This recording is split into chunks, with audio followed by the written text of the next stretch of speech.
I've been talking a lot about portfolio careers and how it can serve many of you watching this video when it comes to developing your careers moving forward. Now, again, this doesn't necessarily speak to everybody, but essentially a portfolio career is one that you create. And for many people, that's attractive. And it's not meant to be attractive.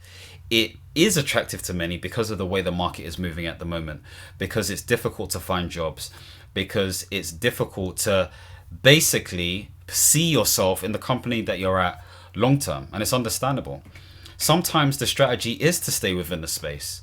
However, I'm going to give you a plan of action, of tasks, some actions that you can take in order for you to start developing this stuff if you haven't started already.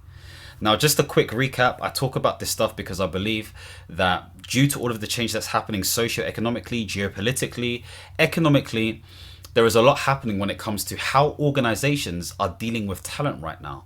And for many of them, they can't keep them on. You know, they've got rising costs, they have rising concerns, things are changing all the time. This is why they bring in consultants and change managers and project managers to really do the heavy lifting and strategic thinking in terms of how they can position themselves well. But what it does mean is that for those of you who are permanent members of staff, okay, or maybe even contractors yourselves, you're under jeopardy potentially because there is no guarantee. There's never been a guarantee, but it feels like there's even more less of a guarantee when it comes to securing the job or securing the role where you're at right now. And for those of you within the UK, you'll know that again, Reeves increased the national insurance contributions, I think national employers contributions from 13.8% to 15%, which invariably means that organizations are going to be finding ways to save money, whether that's cutting people X, Y, and Z. Cool. This may not be you. You may not be in that position, but we're all feeling it at the moment. The market is feeling it at the moment. Now, the injection of AI and tech and some of the changes that are happening transatlantically may mean that actually there will be shifts in the market, but we don't know that for a fact. As far as we're aware, there is an opportunity to actually grow our careers differently. Rather than pursuing it, we are creating it. So I want to talk about 7 key things that I think you could do to start growing and developing your portfolio career. Okay, so the first thing is to identify your skills and strengths. What are your marketable skills and strengths? By the way, as I'm talking through this stuff, you could do this each day for a week. You could literally do this each day for a week if you wanted to. Now, the whole aim of this is trying to understand, what do people already ask you for help for? What naturally comes to you? Do people ask you for CV writing services? Do people want you to review things? Are people asking for your advice when it comes to relationships?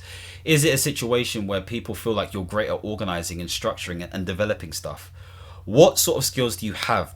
Practical ways to do this, okay, what you do, you look at your LinkedIn and you look at your CV and you look at each experience and you try to highlight specifically what are the key skills that pop out.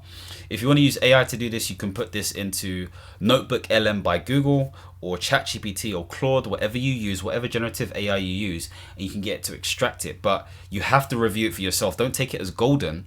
You need to see if that feels right, if it's captured it in the right way. So you need to think to yourself, like, what experiences and skills would be useful in multiple industries? Maybe you don't want to worry about multiple industries. Maybe you just want to worry about one industry. Maybe it's healthcare. Maybe it's tech. Maybe it's, I don't know, security. Maybe it's environment. Maybe it's the creative industry.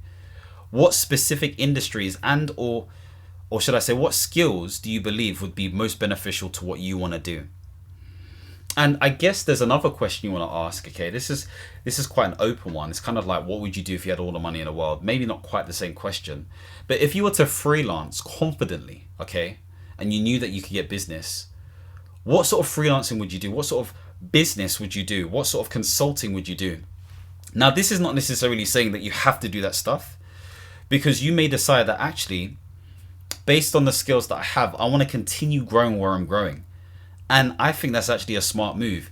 If you feel like you've only had less than 5 years experience within a space, then yeah, it may make sense to just stay there and build up, because what I'm recognizing is that a lot of individuals who are doing well within this career space, who are doing different things that are drawing in income, have had solid experience, okay?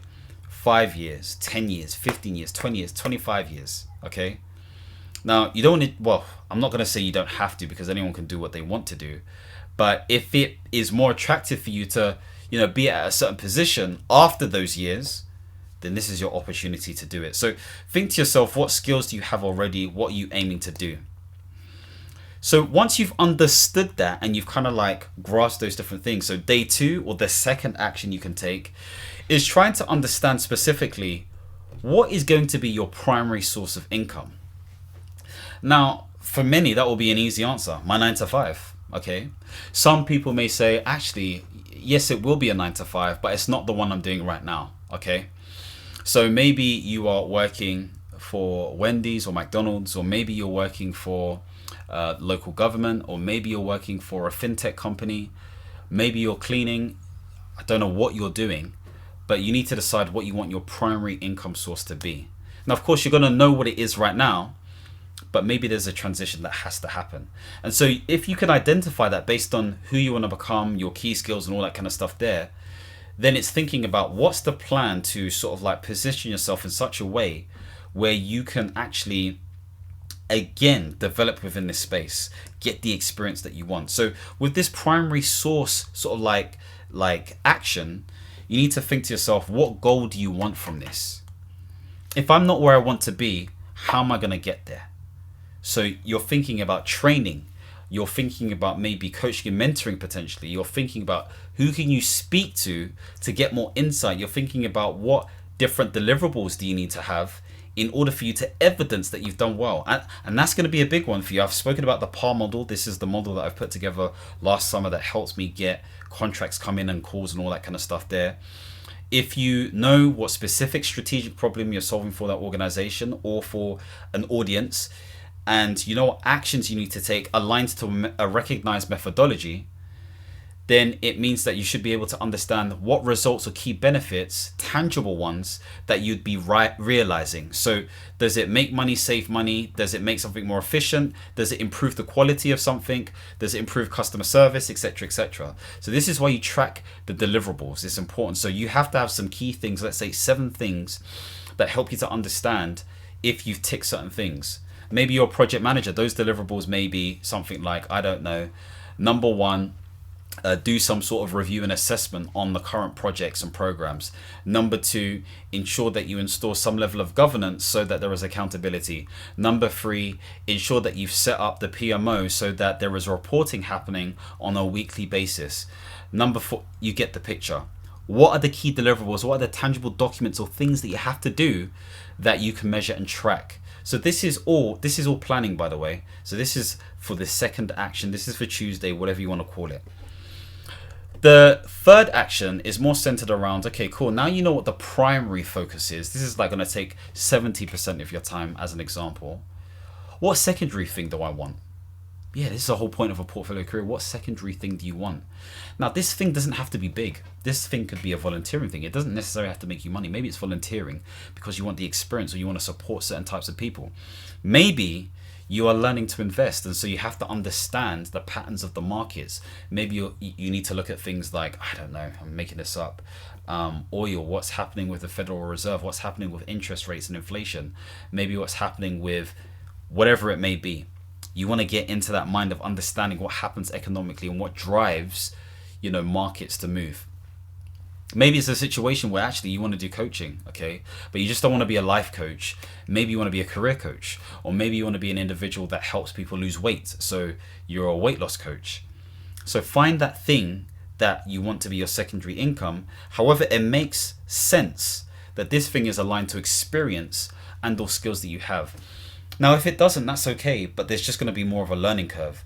And you have to trust yourself to commit to the cause and have the competencies in order to develop the confidence to draw in clients, as an example, or make the thing work, or have the investments that you need, okay?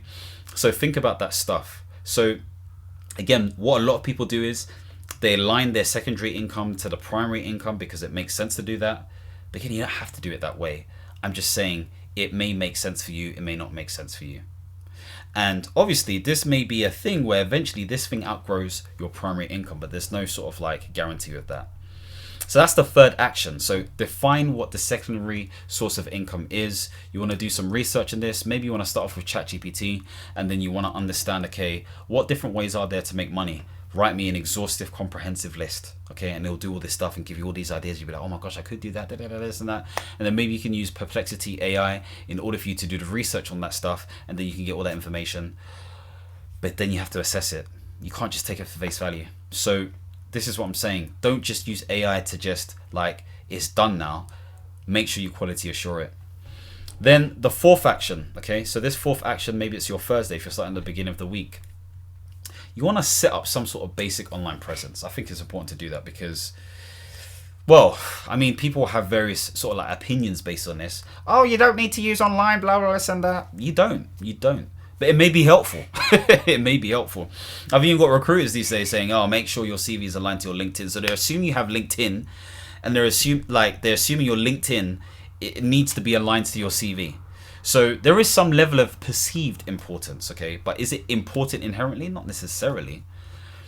The point I'm making though is, if it makes sense for you to update your LinkedIn as an example, as your landing page, then make sure you set it up, okay? So you're looking at things like your header. You can go onto canva.com, get a template, and just make some edits. Maybe you've got a picture of yourself looking suave or whatever it may be, but there's a background issue. Go to remove.bg to remove the background, or you can use Canva if you've got a premium account, and then that can be your sort of like photo image. You want to make sure that you have a nice and clean headline. So you'll get some people who say, I help project managers transition into consulting. That's their headline. They've got their sort of like credentials and blah, blah, blah. Or you could literally just talk about the role, what you specialize in, and the different roles that you have as well. Okay, you can look at my LinkedIn as an example if you want to. So maybe LinkedIn's the thing to do. In your about section, there are multiple ways you can do this. You can talk about how you help people solve a specific pain, and what sort of desire they're looking for, and then how you specifically help, what your services are, whether that is consulting, contracting, or 9 to 5. Maybe you want to badge it in terms of a story that you've had that really edifies what type of person you are. I don't believe there's a right way to do this, and not everyone's going to read the about page, but I think you can come up with some ideas. Okay, there's no specific way. A very simple sort of like change management scientific way is using the AIDA model. And that goes, I think it starts with attention. So start off with something that's attention grabbing. Then you go with interest. Then you go with desire. Then you go with action. If you're confused how to use this, ChatGPT is your friend. I'm just giving you ideas. That's all I'm doing based on stuff that I've done before in the past. So update your LinkedIn in some way. If LinkedIn's not the thing that you use, maybe it's an Instagram or a Facebook. Okay, maybe it's the way you brand yourself on TikTok. I don't know what you're doing.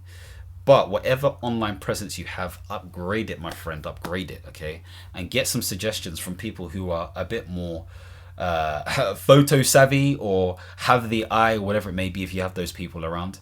If you don't, if you've got a premium version of ChatGPT, then just take a screenshot of your actual pages, throw it into ChatGPT, and get it to analyze it for you and give you some suggestions.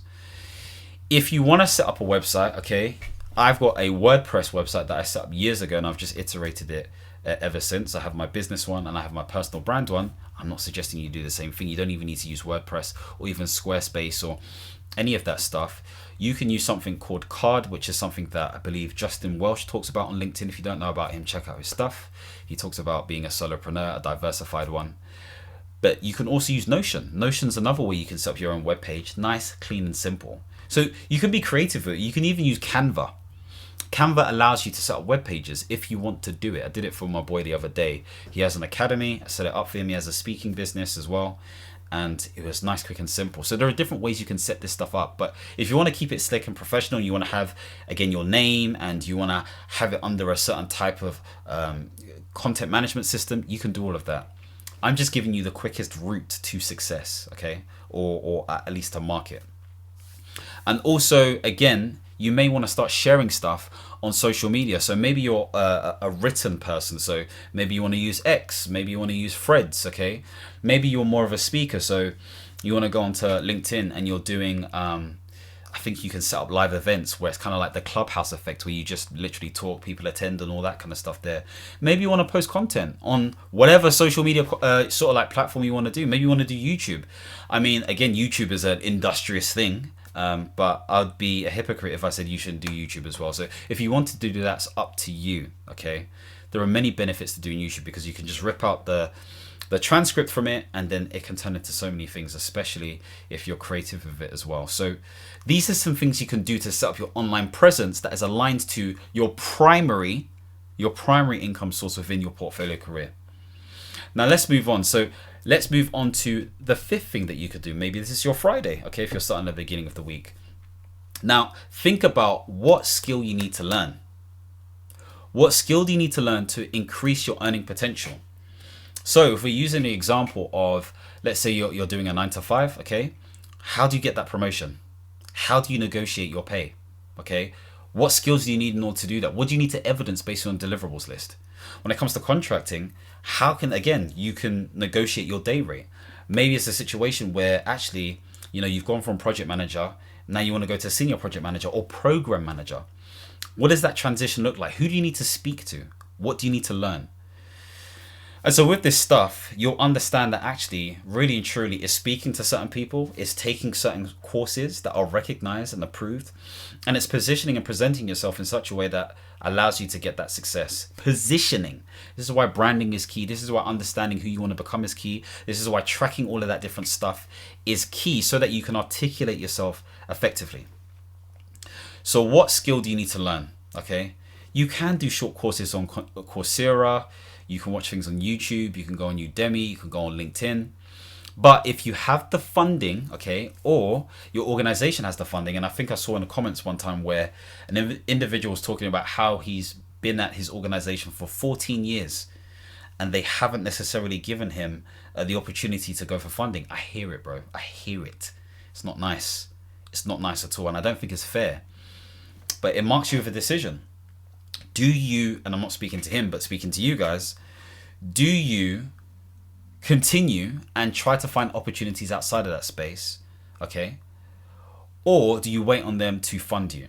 You have to make these decisions when it comes to funding because it's quite frustrating. Organizations have a levy that they need to, again, contribute to education and learning and development within the organizations. I think it's 0.05% of their total gross budget. So talk to them about the levy. What's happening with the levy money? Where's that being positioned? I'm sure you get some interesting responses. Anyway, point being made is find ways to learn, even if it isn't the traditional route. I've got my brother-in-law who has taught himself how to code. Okay, I've got my other brother-in-law who's taught himself how to film for individuals and increase opportunities for brands to stand out. They self-taught themselves. They didn't do any sort of like special training or anything like that. They did it themselves. Okay. So think to yourself, like, what type of learning do I need to sort of like embark myself in? And what makes sense for the market in terms of the next step? Don't just do it just for does it make sense? We're moving into the AI space. I'm a project manager. Okay, what can I do? Yes, it makes sense to have Agile Prints as an example. And maybe it makes sense to have an Azure qualification. And you get the picture. Make it make sense. So that's the fifth step. Let's move on to the sixth one. So this may be your Saturday, okay? So this is where you want to test. You want to test your secondary source of income. But that could mean so many different things because it may not necessarily be coaching. It may not be freelancing. It may be It may be something, that doesn't feel like a coachy thing. So you have to find ways to test it or start it. So if you're sort of like testing the coaching thing, for example, maybe you want to, again, test it with content. How do you test it with content? You can test it based on posting things that answer specific problems and challenges that you think the audience have, okay? You can test it through surveys and assessments that people may take that addresses a specific problem. You can test it through a free workshop. Maybe you put this on Eventbrite, you promote it, you let people know, and they jump on. Maybe you test it with you start in a newsletter. Maybe you test it through contacting people who have contacted you and sitting down with them and asking them questions to try to understand it more and then solving their problem for the last 15 to 30 minutes at the end. Maybe you can get a testimonial after that, and or they can refer you to other people. Maybe you throw in something on, let's say, Instagram or LinkedIn saying, hey, I'm offering coaching to X, Y, and Z. Is at this low price. And this is what I help you achieve X, Y, and Z. This is exactly what I did in 2020. And I was able to get 5 free clients because I started off free, and then I got an additional 5 paying clients, and then it just spiraled from there, and I was able to get clients from different social media platforms as well as word of mouth. It was beautiful to see because I was everywhere at that time. I don't know where I got the energy from. Anyway, point being made to test. Maybe you want to start investing on Trading 212 app. Okay, you want to put some money into S&P 500. You're seeing the returns are, let's say for example, 12%. You're like, okay, cool, let me just test this for 3 months and then let's see what happens. I mean, 3 months is not enough time when it comes to investing. You want to stay a minimum of 5 years and at least 20 years. Well, the point being made is if you have a pie and you rebalance it and all that kind of stuff there after 6 to 12 months, you're testing the waters, but really you're getting started. And this is the point I'm trying to make. You have to sort of like put your toe in the water to understand what it feels like. You know, maybe you want to be in a position where, you know, actually you're testing some sort of like freelance opportunity where you're auditing something, okay, or you're reviewing something, or you're being advisory. So you have some sort of booking link where people can click and actually sort of like contact you when it comes to solving their problems. Take the first step and understand the minutiae, the minuscule things that support the development of what you're aiming to do. Finally, on Sunday, yes, rest. But it's an opportunity for you to reflect, review, and iterate. Plan next steps. What worked well? What didn't work well? What do I want to do about what didn't work well? And what do you need to do next? What things need to change? So hopefully this has given you some sort of like plan and roadmap that enables you to understand how to move forward.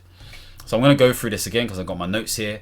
So number 1, you want to be able to identify your marketable skills and strengths based on your previous experience. Number 2, you want to be able to decide what your primary income source is and define what goals you want for that primary income source, in addition to tracking your deliverables. Number 3, you want to be able to decide what your secondary income stream is.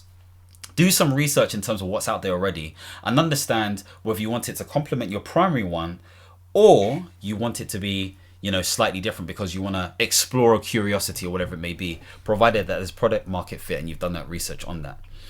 The next thing you want to do is number 4, ensure that you set up some sort of online presence. So look at the stuff that you have right now, okay? Be brutally honest with it, yeah? Rip it up, get someone to check it out, make the changes, use templates, use sort of like the leverage of AI with iteration as well, because it makes sense for you to make it yours.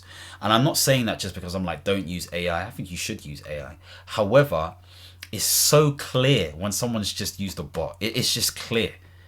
Like the AI is for brainstorming, at least for me, at least anyway. But you want to add that authentic edge to it because people buy into you, not the bot. All the bot does is accelerates your thinking surrounding that thing, okay?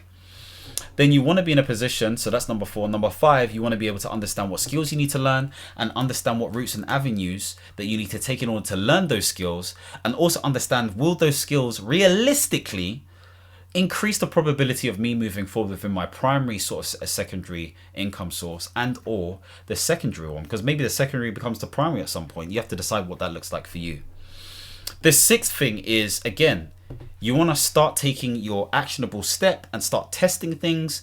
Maybe you want to have conversations with people. Maybe you want to post out content. Maybe you want to throw out surveys. There's a whole bunch of stuff that you could do to just test the waters for a minimum of at least 3 months to see how it's working for you. For some things, it may require you to go longer. But again, you need to decide what that looks like. Use some common sense here. Finally, on the last day or last action, you want to be able to reflect, review, and then suggest what the next steps are. What went well, what didn't go well, what do you want to do about what didn't go well, and what are your next steps. So hopefully this is giving you some insight in terms of how you can move forward when it comes to this stuff. Now, if you want to see more things centered around portfolio careers, contracting, life management, leadership, all this kind of stuff, then don't forget to subscribe and hit the notification bell. And as always, my friends, understand, reach, and expand. Peace.